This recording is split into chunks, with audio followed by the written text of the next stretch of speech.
Guys, welcome back to the show. I'm rejoined in studio by a former guest on the podcast, Dennis the Menace Frimpong. How you feeling, man? Not too bad, lads. As I said to you earlier, just watching the England game now. Hopefully, Slovenia smash England. Um, No, quite a few people probably wouldn't surprise me. Quite a few people probably be thinking along the same lines. yeah, I mean, my mum's from Slovenia, so I have a vested interest in this game. So, No, no, definitely. Look, it's kind of like because well, first of all, um, we just recently had a fight at the what is it? ADCC, the MMA League, and then yeah, already at the end of this week, the next weekend, you got another fight at Virtuous MMA 3. Sorry for getting a bit tongue twisted there, but look, I really want to get into the beef of what's happening at Octagon MMA because why is it they won't find an opponent for you? um, at this point, I don't know whether it's because they aren't finding the opponents, or whether it's because they're asking people to fight me and the people are saying no. Um, I think it's probably a mixture of the two. I think the guys they're asking to fight me are saying no, and the guys I'm asking to fight and they're saying, yeah, okay, I'll fight. Octagon are saying they won't make that fight. So it's a bit of a two-way street, I think. But yeah, as far as Octagon, like, I'm not too fussed anymore at this point. Like there's other places to get fights, you know what I mean? As you said, I just had a fight on the weekend. Got a quick knockout. Showed my level, showed that I'm levels ahead of this regional scene.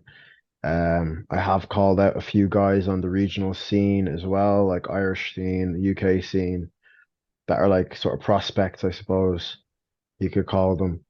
Um, Good fights, people that aren't signed yet and stuff. So they're still fighting regional, but they're good fights, and they're all saying no to me as well. So I don't know, like I guess I'm probably just the boogeyman at lightweight on the regional circuit right now. But I mean, in Ireland, you, I doubt that there's no one on the fight scene that doesn't know who you are.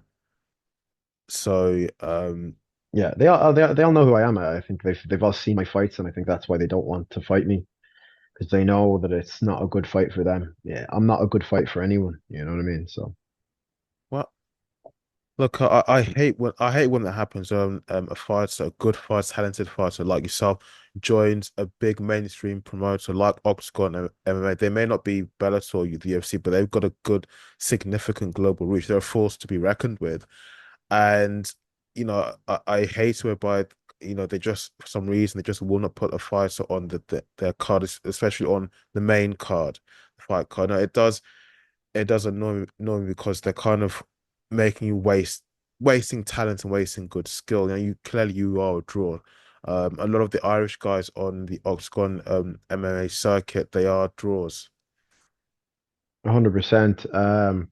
Which is a big part of why I wanted the Tip Sport Game Changer at the start of the year. I was calling it after I beat Siraki. I was calling for it.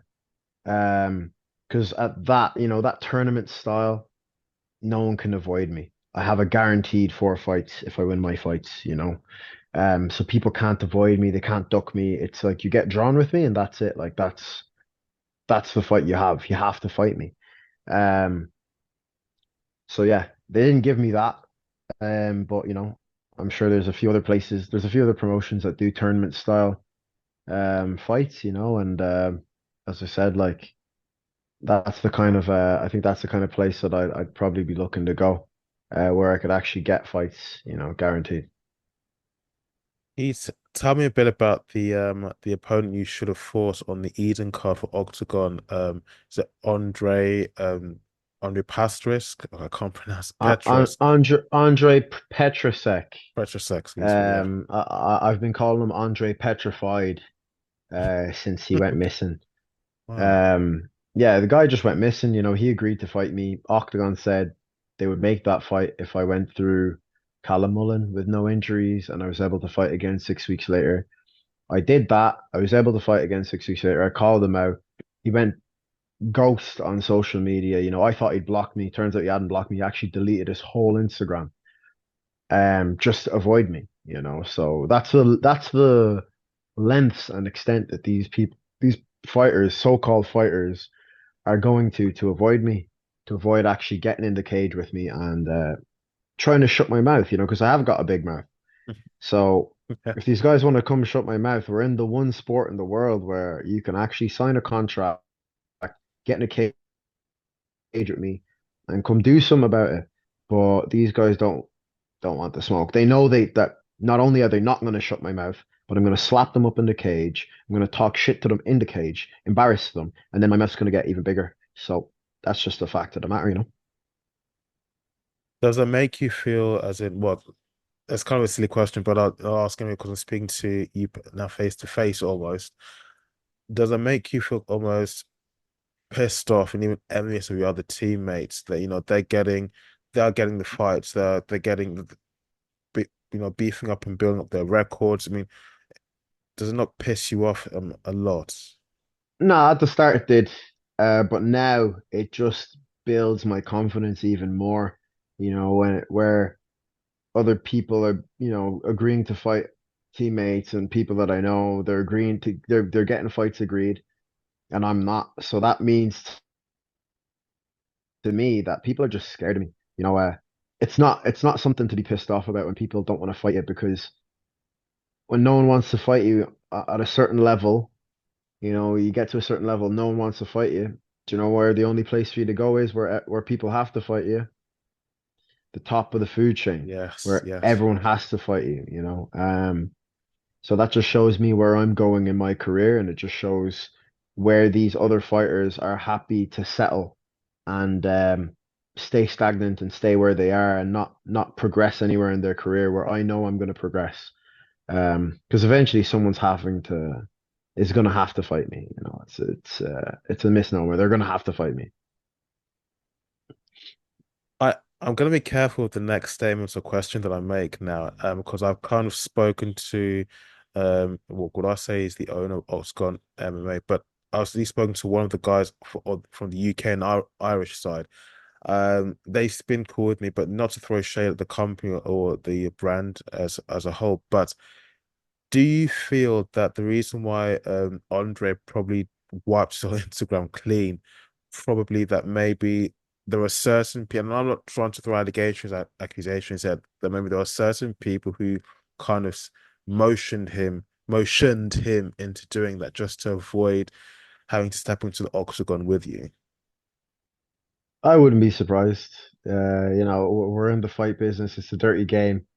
I wouldn't be surprised if he got told, like, listen, mate, just go quiet for a little bit, because otherwise, this Dennis guy is going to call you out. He's going to make it public. He's going to embarrass you. And we'll have to make that fight.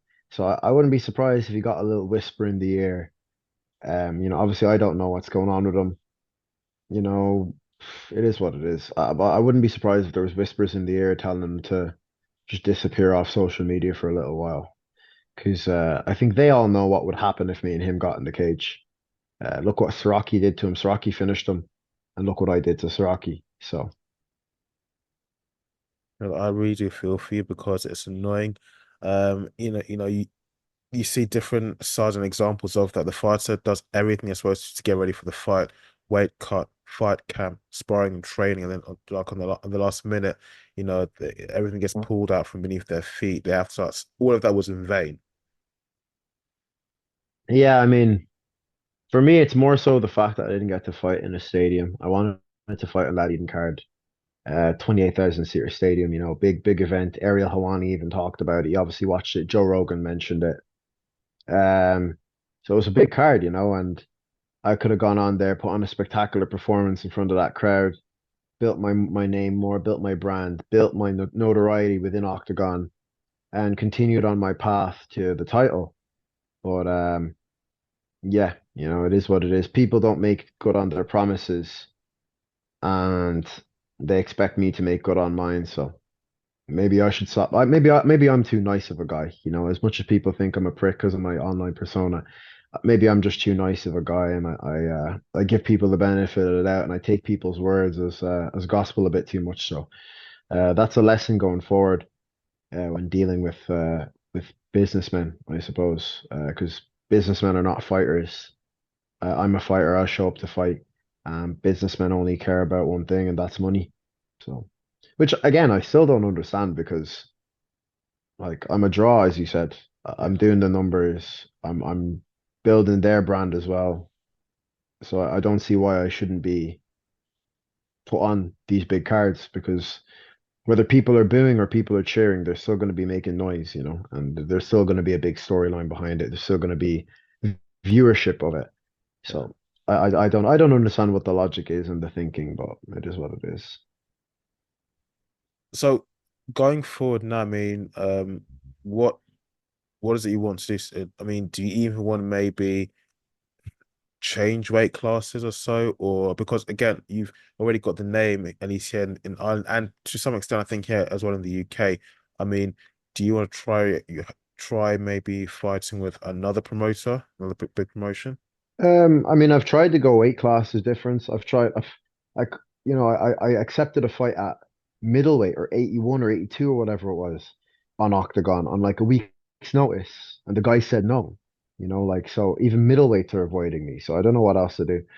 At this point, I'm open to any sort of offers. I'll fight anywhere at this point. You know what I mean? I just want to fight. Um, I just want to. I don't know what else to do with myself. You know what I mean? I get kind of bored. I get kind of complacent, and I just want to get in there and have a knock. As I said, tournament style setting suits me perfectly because in a tournament style setting, people can't avoid me. I know there's a couple of promotions that have tournament style bouts going on within the next year or two. So let's see what happens. Let's see what Octagon are saying first, you know, first and foremost. But like yeah, if they're not going to give me fights, then well, what am I doing here? You know what I mean?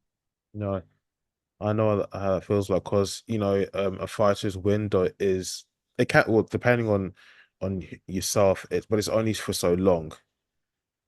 100%. And I'm not 21. I'm 29 years old. So I'm coming into my prime and I don't want to spend my prime years sitting on the fence or sitting on the bench. Do you know what I mean? I want to be out here using my prime to its full extent. You know, I've got max 10, 11 years maybe if I'm lucky of this sport, you know, and every year counts. So I'm trying to get 4 or 5 fights a year. And if a promotion can't give me 4 or 5 fights a year, then I shouldn't be there, to be honest.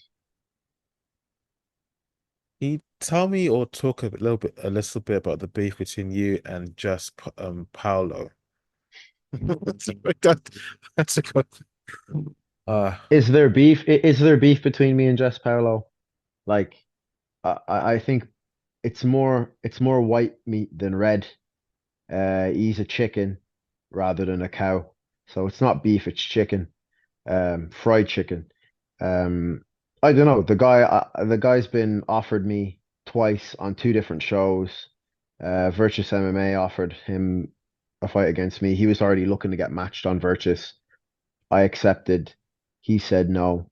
I believe Elite Fighting Championship in Cork made him the offer. Radio silence. So at the end of the day, he does not want to fight me. You know, and I'm not arse chasing the guy for a fight if he doesn't want to fight me. Um, yeah, you know, he's just a pussy. He likes to chat a lot online. But unlike me, I chat a lot online and I back it up. You know, I've never pulled out of a fight against anyone. I've never turned anyone down. You know, I take fights against guys that are 3, 4, 10, 10 more times experienced than me. So yeah, it is what it then it is. just It's not really any beef. He's just a pussy. it then goes back again to the octagon situation. What if they know they can count on you to make weight, do what you're supposed to do, and then be ready on fight day or fight night? Why would they want to to not allow you to fight or at least keep putting some kind of obstacle in your way that prevents you from competing?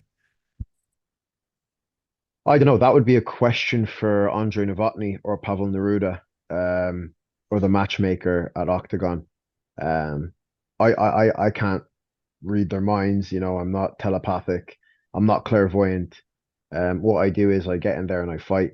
I show up on the day, on weight, ready to go.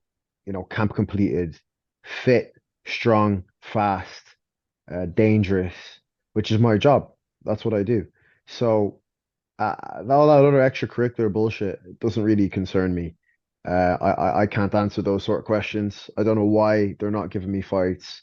It looks like to me from viewing the scene that I'm not the only one that's signed to Octagon from the UK and Ireland that's struggling to get fights. I'm not. I don't seem to. Just to name a few names: Matt Bonner, former Cage Warriors champion, struggling to get fights. Um, you've got Nathan Haywood fought on the same card as me in Newcastle, struggling to get fights. Armand Herzog, struggling to get fights. Amari Diedrich, struggling to get fights. The list goes on. I could name a dozen fighters off the top of my head that are struggling to get fights. And I just don't see the point of it. Maybe they've realized that the UK and Irish guys are leagues ahead of the Czech and German and Slovak fighters in terms of skill. So they don't want us to just keep getting fights, keep beating all their guys, and then the whole roster is just made up of like top 10 UK and Irish guys, and it makes their whole scene look like shit, which to be fair, it is. You've got me as an 0-2 fighter beating up a guy with 30 fights Mm. without even going into second gear. You've got Shem finishing one of their guys in 2 minutes in front of his home crowd. You've got all of our guys just going over there, just battering them. So I'm not surprised in some way that they want to protect their guys. But fucking at least like give me a UK guy then. You know what I mean? Give me a UK guy. Give me a German. I've not fought any Germans yet. Hassan Diaz is out there. He hasn't had a fight for a while. He's got a similar record to me. We both were runners up on Octagon Challenge. He was runner up on Octagon Challenge Germany. I was runner up on Octagon Challenge UK and Ireland. We have past history. We've been beefing online. We're both polarizing characters, you could say. So make that fight then, in Germany. I don't know what else I could say. I think he would accept the fight, so that's down to Octagon to make that fight then. You mentioned some other big names there. I mean, yeah, although it wouldn't really include Shamrock because he's not really in the same boat. But I mean, Matt Bonner and I think his brother is it Dan Bonner, two top fighters. I don't know if Uh, Dan's signed to Octagon. I think he's a Thai fighter, but Matt Bonner is like 30 plus fights, I think, in his pro career, former Cage Warriors champion, fought on Newcastle, the same card as me, hasn't gotten a fight since. He's been screaming for a fight. Jake McHugh fought on Newcastle as well. A good prospect, 2-0, I think, now as a pro. Um, he can't get a fight. He hasn't fought since January. And I think what promoters need to understand is that like we need to fight to make a living. Like if imagine you've got paid in January or whatever, February it would have been that you got paid, yeah? We're now in July nearly. And like imagine you haven't been paid from that since. How are you living? How are you surviving? Like, do you know what I mean? So it's a bit of a slap in the face of the athletes to not give us fights. Like there's a massive roster there. They can't say there's no one there for us to fight. There's people there. Like they've got people signed that are at the weight divisions, like that don't have fights. So just make the fights. Like it's not that, it can't be that complex, to be honest. from what I've seen, promoters as nice as they're and entertaining as their fights and how well they glamorize the whole event, they behind the scene you have some people, top high-ranking people with a lot of power. They do exhibit a very awkward, funny behavior sometimes. And they always hide behind the anonymity. And then for a fighter like yourself, you're the one who ends up paying the price.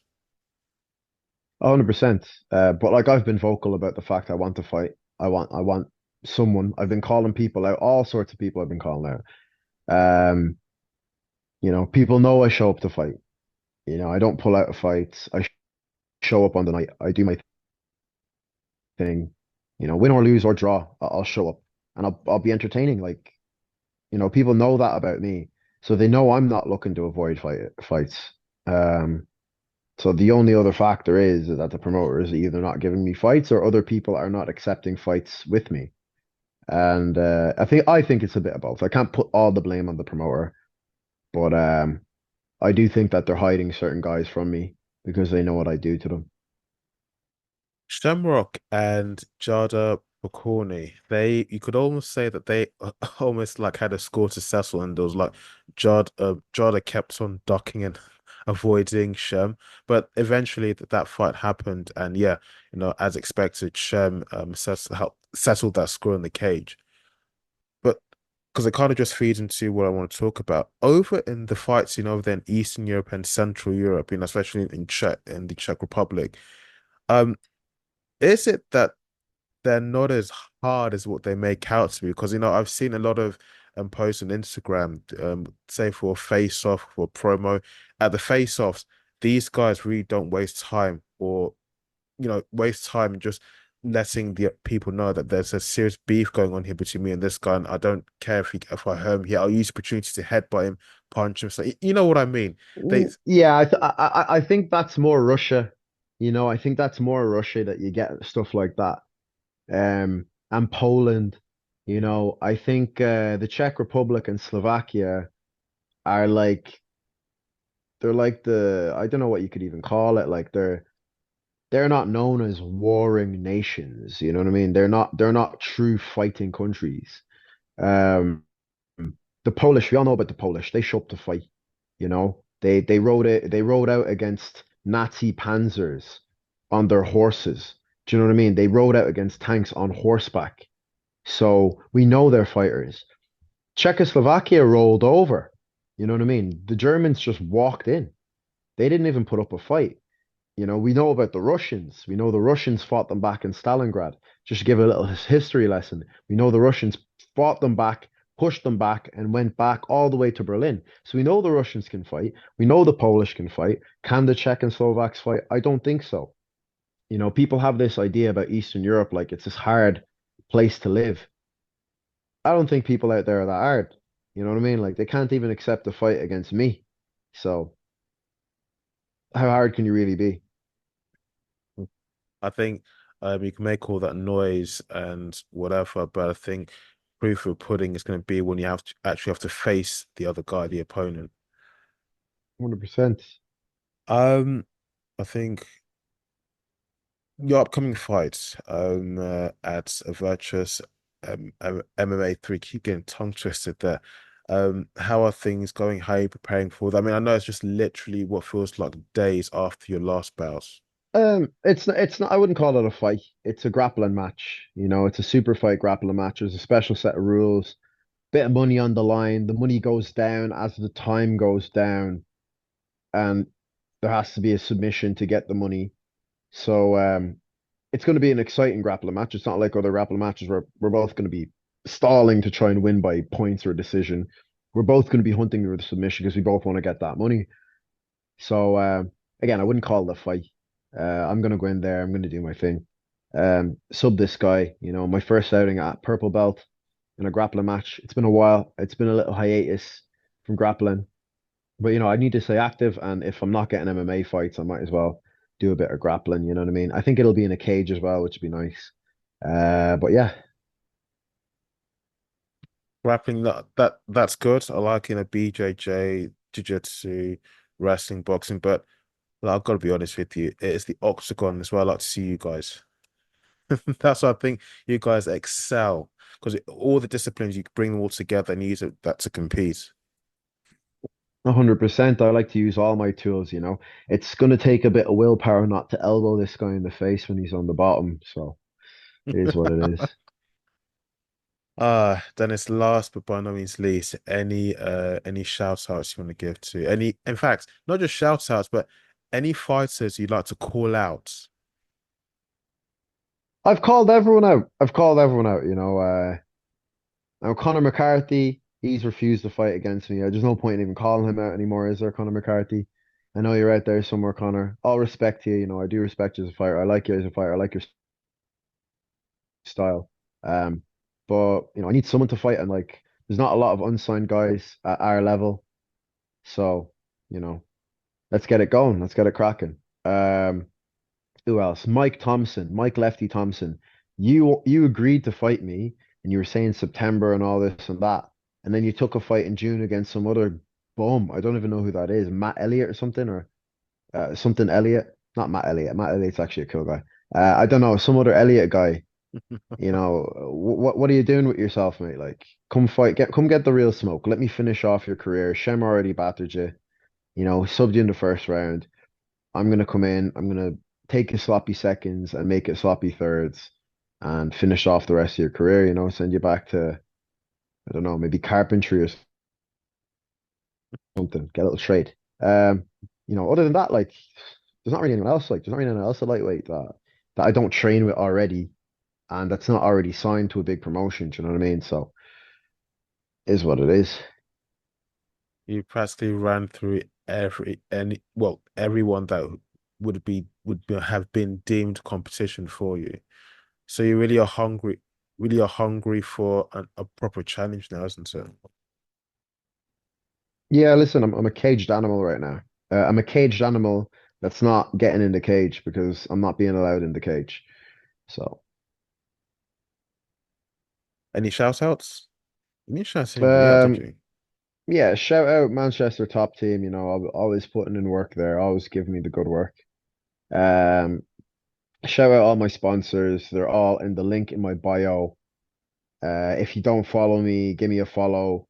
If you used to follow me on my old page before I got banned, give me a follow. I haven't blocked you. I've got loads of messages and people asking whether I blocked them. I don't block my fans.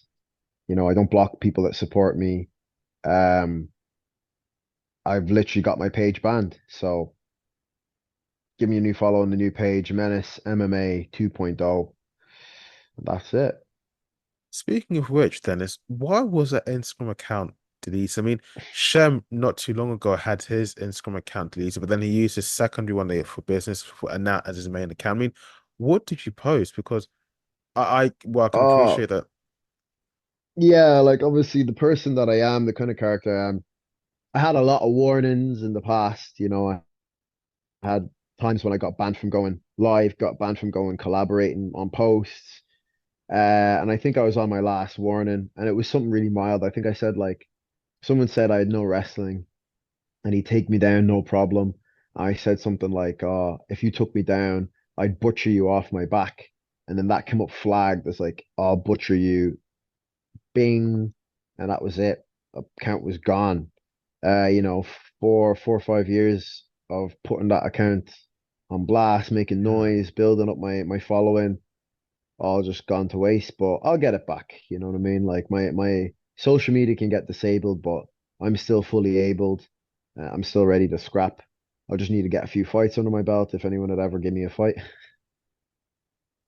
No, definitely. It's that the Instagram thing, it's no secret, everything online or social media wise anyway, it's heavily left wing. So and they're tightening everything up even more. And more on YouTube, there's certain words you can't say because of the Yeah, algorithm gets triggered.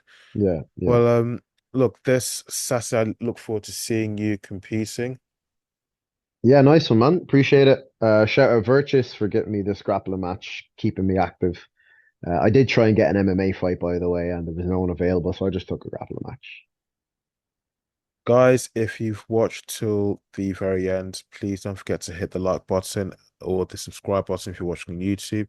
And also don't forget you can follow this or you can listen to the audio version of this on Spotify, iTunes, and Google Podcasts. Dennis, once again, thank you very much for coming on. Yeah, I'm seeing you training again the sessions in with Armand in the gym. Yeah, me and Aaron get the sessions in. Ask him, get him on like on this podcast as well. Ask him how the rounds go. I will. He's actually a former guest, so just like catching up. Yeah, But sick. thank you so much for coming on. Thank you. No, I appreciate it for having me Take on, care. lad.